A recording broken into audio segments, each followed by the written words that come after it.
والله أكبر الله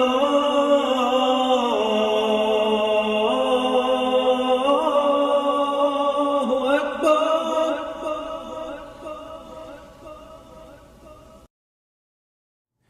My name is Taha Hassan.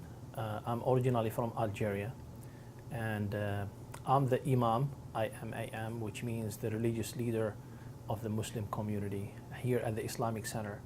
So I was born and raised as a Muslim in Algeria, which is a 99.99 Muslim population in Algeria.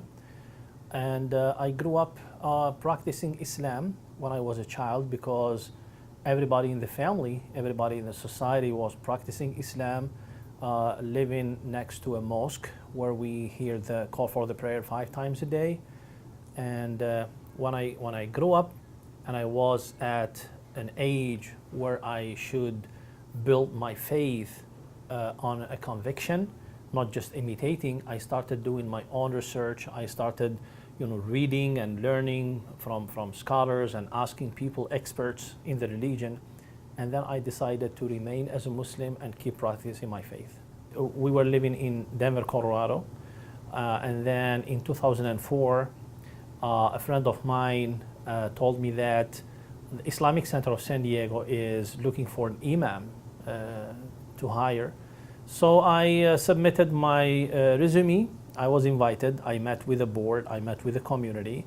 And a few weeks later, after that, they sent me an email telling me that you are hired to start working as an imam and director of the Islamic Center of San Diego. So I didn't think twice about it. I came straight here. I'm Azra. I am from a country called Bosnia, but I grew up here and I lived very close, so this was a place of worship for Muslims. I was born a Muslim and I read about it and liked it and started practicing. And Muslims have places of worship, so they go for lectures, places where they can just meditate, and this Islamic Center of San Diego was the closest one, and I used to come here and pray and connect to God.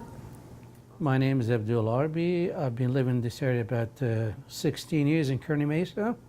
I'm too close to the mosque here, Islamic Center. It's about 1 mile. So I usually start to come, not frequent. Now I'm coming more frequent due to that I'm retired. I've been working for the County of San Diego about 20 years. I've been retired now for 8 years. And as a member, we don't have membership, but we just, congregation comes, and we do have 5 prayers, which is the dawn prayer. And early, that's the first one, the early. The second one is a noon one. The third one is coming right now at 3, which is the afternoon, if you consider it. And the fourth one is at the sunset. The fifth one at, you could say at night, which is not at the dark night, but we have maybe 7, 8, it depends on the time change. Sure. So my name is Ala. I am a mom and a wife and a member of this community for as long as I can remember. I basically grew up in this community. My mom was very involved in the Arabic language program, so I was always here part of the week after school. And now that I'm a family therapist, I come here and I practice on the side on the weekends, and I help members of the community who might need some help and guidance in that way.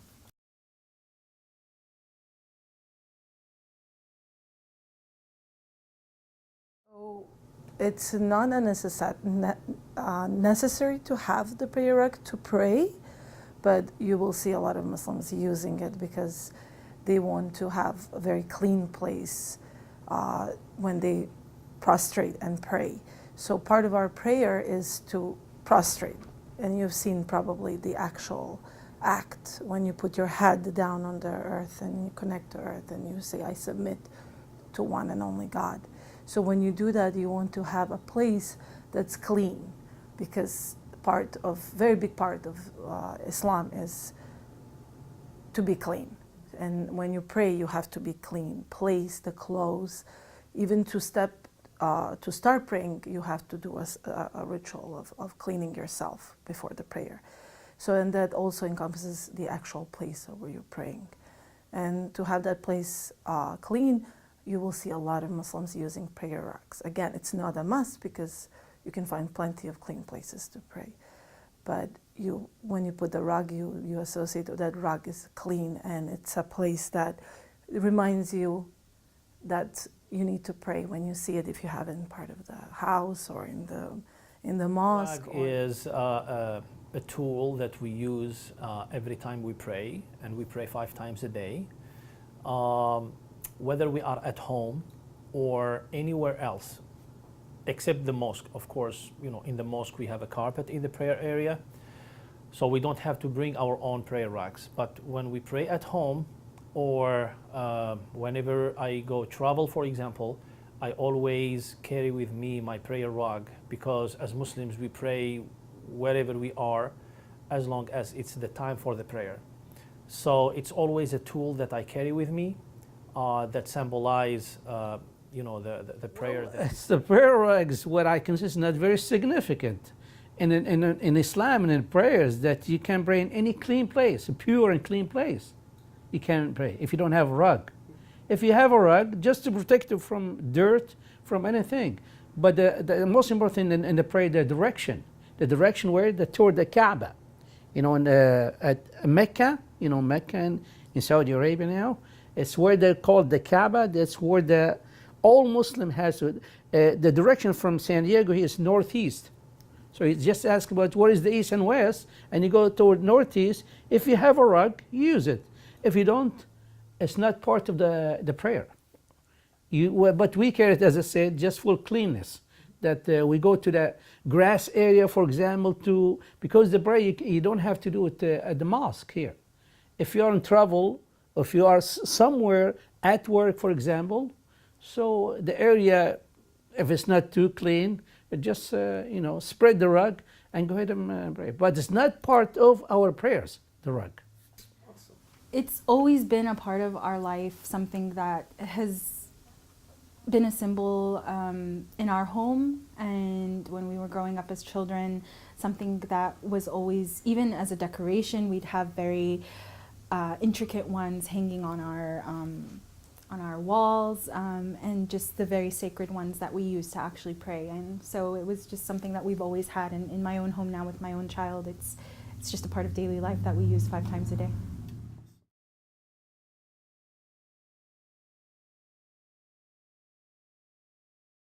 It's something that reminds me about my duty towards God.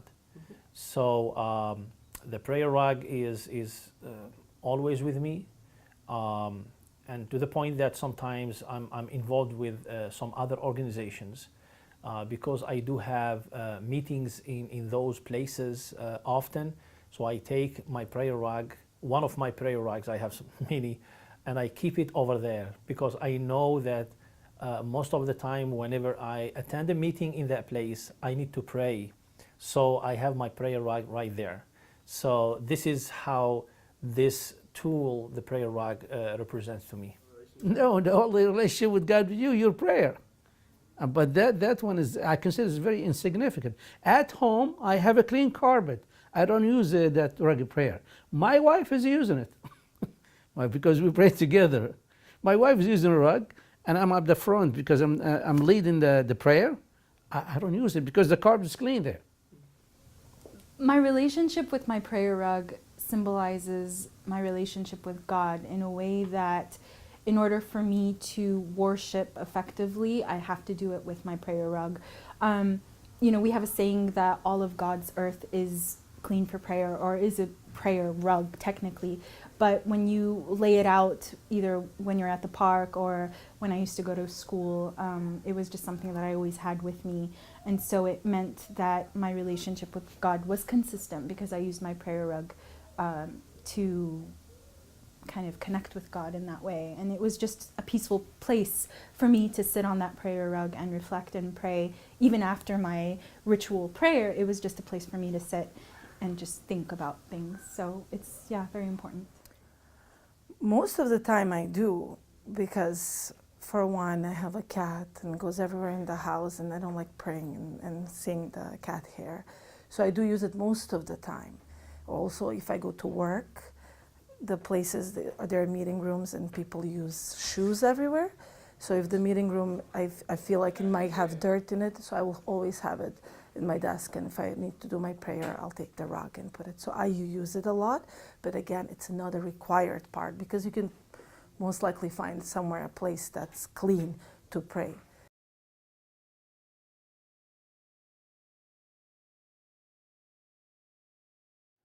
I have at home at least 3 or 4 prayer rugs that we use at home, myself and my family members, because sometimes we pray together at home.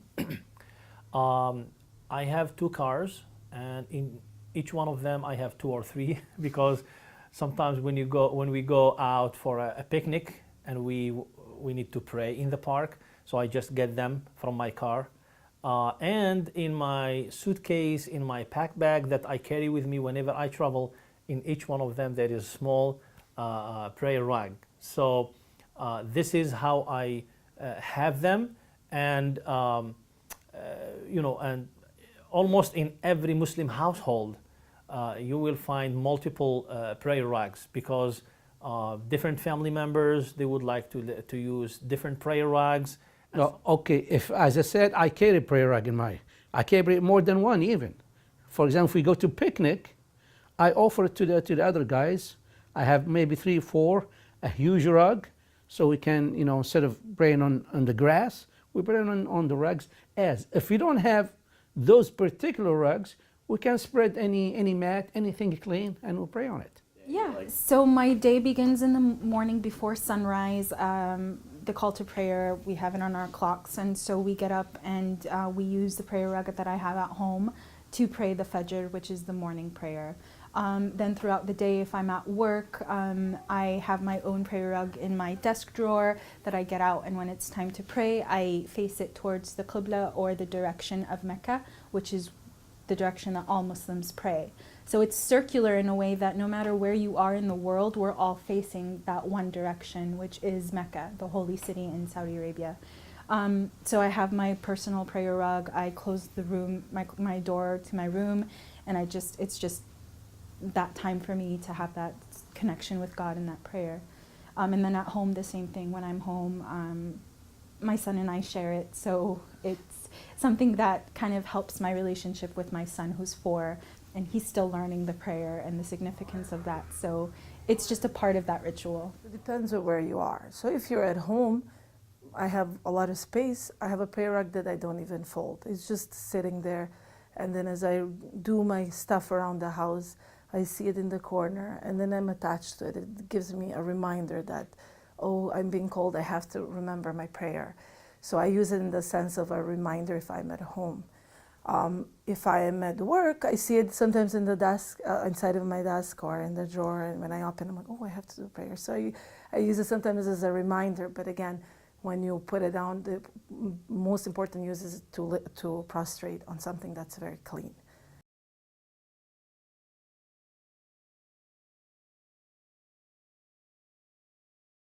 Well, my mom did. Growing up, she was consistently the person that practiced our faith more. So when she prayed, she used her prayer rug, and it was always, growing up, something that I saw was very special to her. And like I said, it's something that we use to symbolize the prayer, but also just a place that is clean for us. So, when we do stand up to pray, it's that we have to be clean and pure before that, so there's a special washing. And so when you sit in that place, you kind of feel that, like that purity. And so that's why it's special for us too. So growing up, Mom always had it out. And after the ritualistic prayer, she'd bring our holy book, the Quran, and she'd sit in the prayer clothing on the prayer rug and read the Quran on it. So that sense of purity stayed for a while. So that was always interesting to me, and I always valued that connection that she had with God and her religiosity, and it was something that I hope to carry on as well. So the prayer rug, it was just kind of given. You would think that if you need to pray, you need something clean, so sometimes you would put a towel, because you're in the random places throughout the day. So then it was kind of natural to think that you need it. But my first encounter with the prayer rug was, as I was growing up, we would have the sheepskin, so we reuse, in the country where I'm from, we reuse pieces of like the cow skin clean. So they would go through a process of cleaning, and you would see it in people's houses. So I would see people pray on it, it would make sense. So that's my first encounter with it. Or when I would go to the places of worship, you could see it in the corners. And those were my first encounters, and then it made sense, so I started having one with myself. Of course, my family taught me.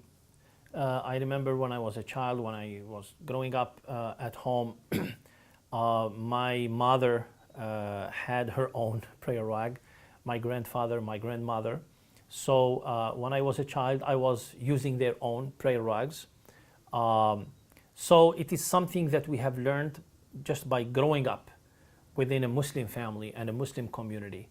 I remember every time I go visit, for example, my uncles or my aunties, for example, my cousins, and it's time for the prayer, I used to use their own prayer rugs, so we share them. So we don't believe that each member of the family has to have his or her own, but they are just there for everyone. Sometimes when we have guests and we pray together at home, we do share all the prayer rugs that we have with our guests. So this is something that I have learned by growing up. The prayer rug has been always a very essential piece in our homes. Let me put it this way, it's kind of tradition. It's not going to validate your prayer, invalid or valid your prayer. No, it's got nothing to do. But became as a tradition. People go to pilgrimage in Hajj, to Saudi Arabia. They bring the rugs as gifts. They give it to their friends, to the member of the family. Maybe they use it, those guys. Maybe they don't. Maybe they don't pray. So they have the rug. But you could even put it on the wall as a kind of, ornament or something that if the rug gets beautiful. Because the rugs are, different rugs. Some they're cheap, made. Some they're very expensive. People even they use it to display it on the wall, at home somewhere.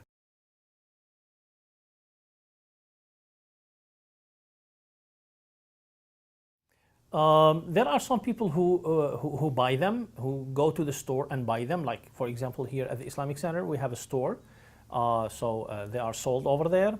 But I have seen that most of the prayer rugs that people have, they were gifted to them by somebody who went to Mecca to the pilgrimage.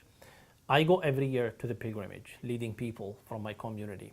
And one of the things that every single year I bring, up to 6-7 prayer rugs with me, individual prayer rugs.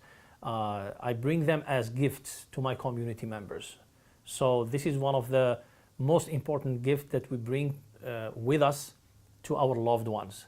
And we believe, actually we do this because we believe that if I offer a prayer rug to somebody and he or she use it to pray, I will share with them the reward of that prayer, because I'm the one who offered them that prayer rug that they are using for their prayer. So this is why we always get excited to offer a prayer rug to somebody.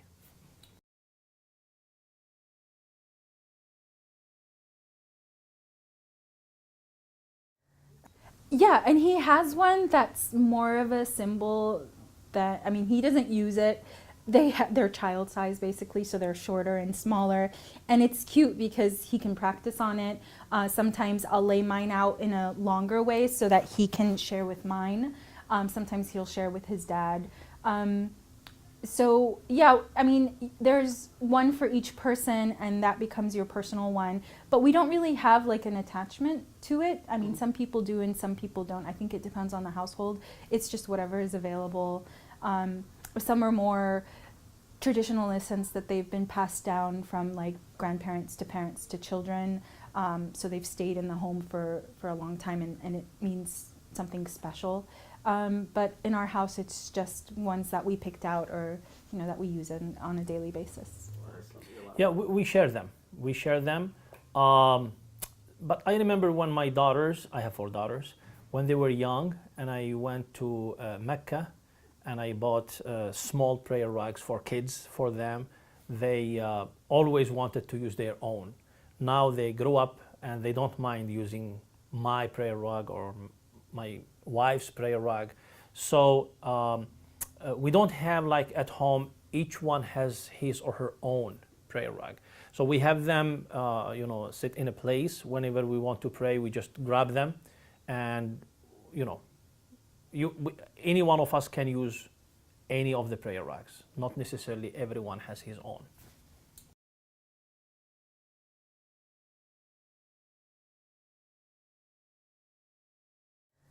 I don't see any people protesting or seeing you if you have your prayer rug or use it on places or wherever you are.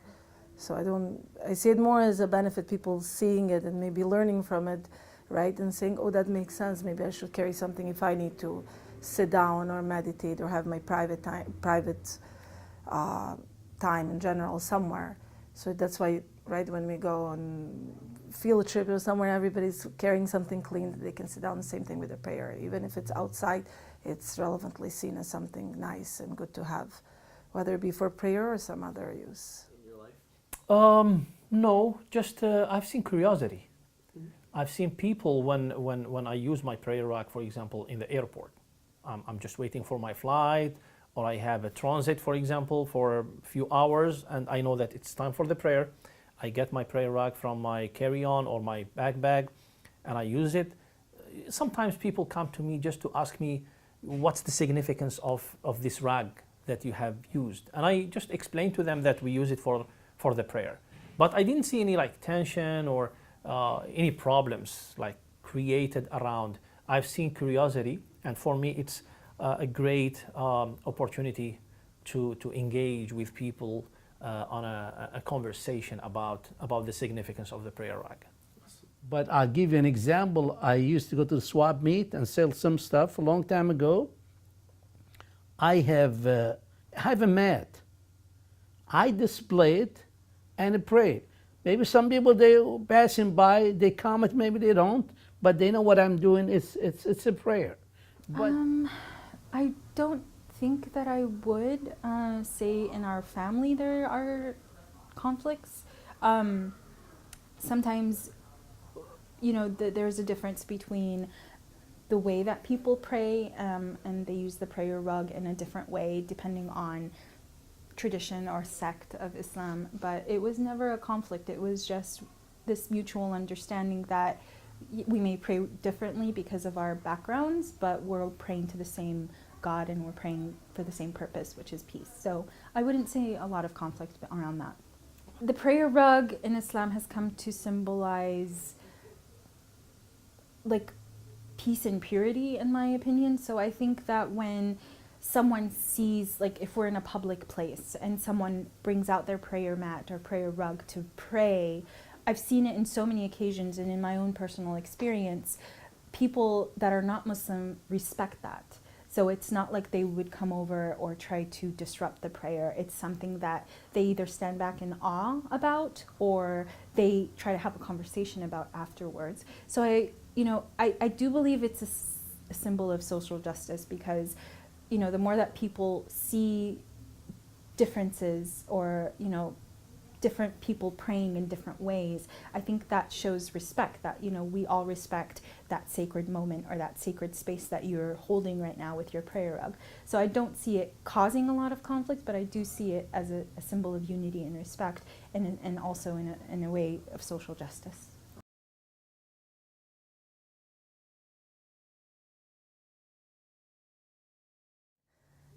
I would say that, Muslims come from different cultures.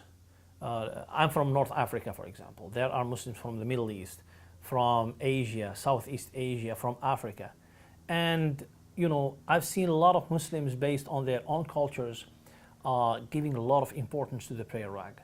And I've seen some of them, they make them at their homes. Like the Persians, they have the best prayer rugs. I mean, they make the best. Afghans, most recently an Afghan lady from my community who went to Afghanistan to visit her families over there, and she brought me a beautiful one, handmade Persian prayer rug that I use almost every single day. So this is the significance of the prayer rug.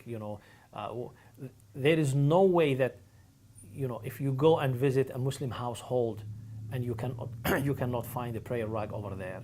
And always they are kept in a clean place, a clean corner. They clean them all the time because they remind us about the prayer. And praying to God is one of the most important acts of worship we do. So this is how we see the prayer rug. أشهد أن لا إله إلا الله